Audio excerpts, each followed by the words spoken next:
BRR local news కి స్వాగతం. నెల్లూరు జిల్లా కోవూరు నియోజకవర్గం వెడవలూరు మండలం అలాగానిపాడు గ్రామంలో సిపిఎం సిపిఐ పార్టీ నాయకులతో కలిసి కోవూరు కాంగ్రెస్ పార్టీ అభ్యర్థి నారపిరెడ్డి కిరణ్ కుమార్ రెడ్డి ఎన్నికల ప్రచారం నిర్వహించారు. ఈ సందర్భంగా విచ్చేసిన నారపిరెడ్డి కిరణ్ కుమార్ రెడ్డికి గ్రామస్తులు ఘన స్వాగతం పలికారు. అనంతరం ఆయన ఇంటింటికి తిరిగి కాంగ్రెస్ పార్టీ కరపత్రాలు అందజేస్తూ కాంగ్రెస్ పార్టీ అధికారంలోకి వస్తే జరిగే ప్రయోజనాలను ప్రజలకు వివరించారు. ఈ సందర్భంగా కోవూరు కాంగ్రెస్ పార్టీ అభ్యర్థి నారపిరెడ్డి కిరణ్ కుమార్ రెడ్డి మాట్లాడుతూ కోవూరు నియోజకవర్గంలో పోటీ చేస్తున్న తెలుగుదేశం పార్టీ ప్రతిపక్షంలో ఉన్న 5 సంవత్సరాలు పార్టీ కోసం కష్టపడి పార్టీని కాపాడిన వాళ్ళని పక్కన పెట్టి సూట్ కేసుతో వచ్చిన వేమిరెడ్డి ప్రశాంత్ రెడ్డికి టికెట్ అమ్ముకున్న వ్యక్తి చంద్రబాబు నాయుడు అని అన్నారు. రాబోయే ఎన్నికల్లో కాంగ్రెస్ పార్టీ అభ్యర్థిగా పోటీ చేస్తున్న నన్ను గెలిపించాలని ప్రజలను కోరారు. ఈ కార్యక్రమంలో సిపిఐ నాయకులు తుళ్లూరు గోపాల్, స్థానిక నాయకులు, కార్యకర్తలు పాల్గొన్నారు. ఈ కార్యక్రమానికి ఇచ్చేసిన మీ అందరూ కూడా భారత కమ్యూనిస్టు పార్టీ మార్క్సిస్టు వెడలూరు మండల కమిటీ తరఫున ధన్యవాదాలు తెలియజేసుకుంటా ఉన్నాం. ఈరోజు గ్రామంలో జరుగుతా ఉన్నప్పుడు కొంతమంది మమ్మల్ని ఎంతగా చూస్తా ఉన్నారు. ఎందుకంటే వీళ్ళు సిపిఎం వాళ్ళు కదా, కాంగ్రెస్ వాళ్ళ మీద పోటీ చేసేవాళ్ళు కదా, వీళ్ళు కాంగ్రెస్ వాళ్ళు సిపిఎం వాళ్ళు కలిసి తిరుగుతా ఉన్నారు ఏందబ్బా అని. మేము కోరేది ఏంటంటే ఈ రాష్ట్రానికి అన్యాయం చేసిన బీజేపీని ఓడించాలా, ఈ దేశానికి అన్యాయం చేసినటువంటి బీజేపీని ఓడించాలని కోరుతా ఉన్నాం. ఆ బీజేపీని ఓడించాలని ఇండియా కూటమిగా సుమారుగా 28 పార్టీలు కలిసి బీజేపీకి వ్యతిరేకంగా పోరాటం చేస్తా ఉన్నాయి. బీజేపీకి వ్యతిరేకంగా ఎందుకు పోరాటం చేస్తా ఉన్నామంటే రైతులకి అన్యాయం చేస్తా ఉంది, యువతకి 2 కోట్ల ఉద్యోగాలు ఇస్తారని ఉద్యోగాలు ఇవ్వకుండా మోసం చేస్తా ఉంది, మన రాష్ట్రానికి ప్రత్యేక హోదా ఇస్తారని చెప్పి ప్రత్యేక హోదా ఇవ్వకుండా మోసం చేస్తా ఉంది. కాబట్టి మనం రైతులు బాగుపడాలన్నా, యువత బాగుపడాలన్నా, మహిళలకి రక్షణ కావాలన్నా, ప్రాణమాన రక్షణ కావాలన్నా కూడా బీజేపీ ఓడిపోవాలా. బీజేపీ స్థానంలో అన్ని వర్గాలని, అన్ని కార్మికులకి, కర్షకులకి మేలు చేసే కూటమి రావాలనే ఒక ప్రధాన ఉద్దేశంతో ఈ కూటమిగా ఏర్పడి ఎన్నికల్లో మేము ముందుకు వస్తా ఉన్నాం. అందులో భాగంగా బీజేపీ తోటి ఈ రాష్ట్రంలో తెలుగుదేశం వంతపడతా ఉంది.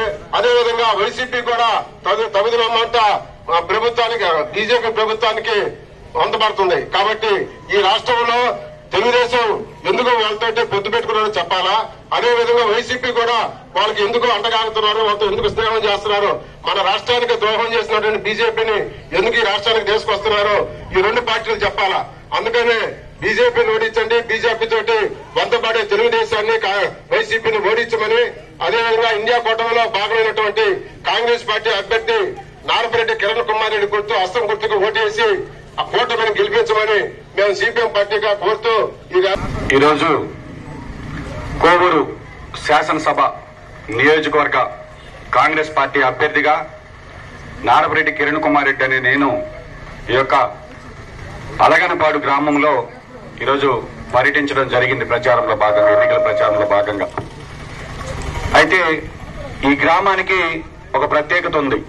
అదేమిటంటే మహానుభావులు బుచ్చలపల్లి సుందరయ్య గారు జన్మించినటువంటి ఊరు ఈ ఊరు.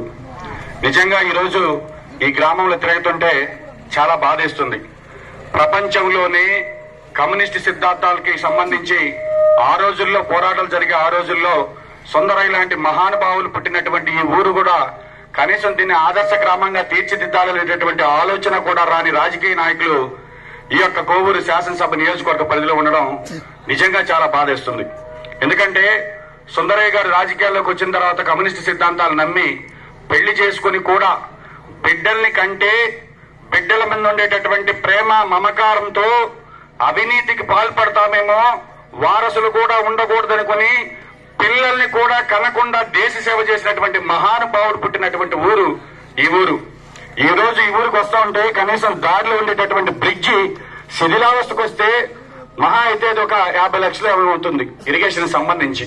ఈ రోజు ఇరిగేషన్ కి సంబంధించి ఎఫ్డీఆర్లు కావచ్చు, ఓఎన్ఎంలు కావచ్చు, పనులు చేయకుండానే ఈ నాయకులు కోట్లు తింటున్నారు తప్ప ఇలాంటి గ్రామాల్లోకి వచ్చేటటువంటి కనీస సౌకర్యం, గ్రామంలోకి వచ్చేటటువంటి రహదారికి బ్రిడ్జి లేకపోవడం చాలా బాధేస్తుంది.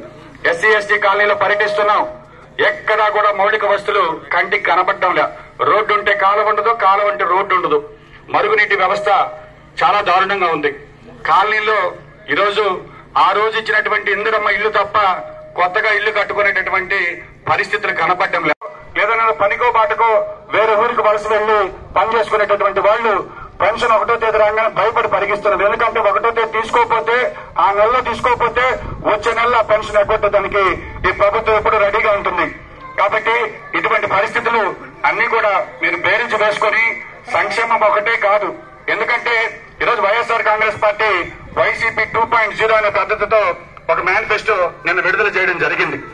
గతంలో ఏమో అక్కచెల్లెమ్మలకి మద్యపానం నిషేధం చేసి నేను వచ్చి ఓట్లాడుతున్నటువంటి ముఖ్యమంత్రి ఈరోజు మేనిఫెస్టోలో మద్యపాన నిషేధం అనే పదాన్ని తీసేశాడంటే దాన్ని బట్టి మీరు ఆయన గురించి ఆలోచించుకోండి. ఎందుకంటే పేదవాడు తాగేటటువంటి మద్యాన్ని వాళ్లే తయారు చేసి నాసి రకమైన మద్యాన్ని వీళ్ళకి తాగించి దానిలోంచి వచ్చే డబ్బులతో ఈరోజు ప్రభుత్వాలు నడిచేటటువంటి పరిస్థితి. గారు ఈ జిల్లా కలెక్టర్ గా పనిచేసినటువంటి వ్యక్తి, ఒక దళితుడు, పేదవాళ్ల కోసం ఆ రోజుల్లోనే రాత్రి పనిని ప్రారంభించి ప్రతి ఒక్కరికి సంతకం నేర్పించాలనేటువంటి ఆలోచన ఉండేటటువంటి వ్యక్తి ఈ రోజు నెల్లూరు ఎంపీ అభ్యర్థిగా పోటీ చేస్తున్నాడు. కాబట్టి ఇద్దరికి కూడా హస్తం గుర్తు మీద ఓటు వేయండి. హస్తం గుర్తుకు సంబంధించి సమయాభావం వల్ల నేను ఏదైనా ప్రతి గడపకి రాలేకపోయినప్పటికీ కూడా ప్రతి ఇంటికి కూడా నా ద్వారా ఈ కరపత్రాన్ని కాంగ్రెస్ పార్టీ కార్యకర్తలు ప్రతి గడపకు కూడా చేస్తారు. ఈ కరపత్రంలో కాంగ్రెస్ పార్టీ సంబంధించినటువంటి మేనిఫెస్టో ఉంటుంది. ఏదైతే రైతులకు 2 లక్షల వరకు రుణమాఫీ, పెట్టుబడి మీద 50%, స్వామినాథన్ సిఫారసుల మేరకు 50% మద్దతు ధర, అదేవిధంగా మొదటి సంవత్సరం కేంద్రం ద్వారా భర్తీ చేయాల్సినటువంటి ఉద్యోగాలు, రాష్ట్రంలో ఉండేటటువంటి 2.3 లక్షల ఖాళీల ఉద్యోగాల్ని భర్తీ చేస్తామని చెప్పి తెలియజేస్తున్నాం. ముఖ్యంగా ప్రత్యేక హోదా ఆ రోజు ఆంధ్ర రాష్ట్రానికి సంజీవని, దానికోసం ఉద్యమాలు చేసినటువంటి వ్యక్తి జగన్మోహన్ రెడ్డి గారు నాకు 25 మంది ఎంపీలను ఇస్తే కేంద్రం మెడలు వంచుతున్నాడు. ఈయన మెడలు వంచుకుని మోడీ దగ్గర నిలబడుకున్నాడు. కాబట్టి ప్రత్యేక హోదా వస్తేనే ఏదైతే ఈ రాష్ట్రం విడిపోయిందో, పరిశ్రమలు లేవు, రాయితీలు లేకపోతే పరిశ్రమలు రావు, పరిశ్రమలు రాకపోతే బిడ్డలకు ఉద్యోగాలు రావు. కాబట్టి ఖచ్చితంగా ఈ రాష్ట్రం బాగుపడాలంటే ప్రత్యేక హోదా వస్తేనే బాగుపడుతుంది.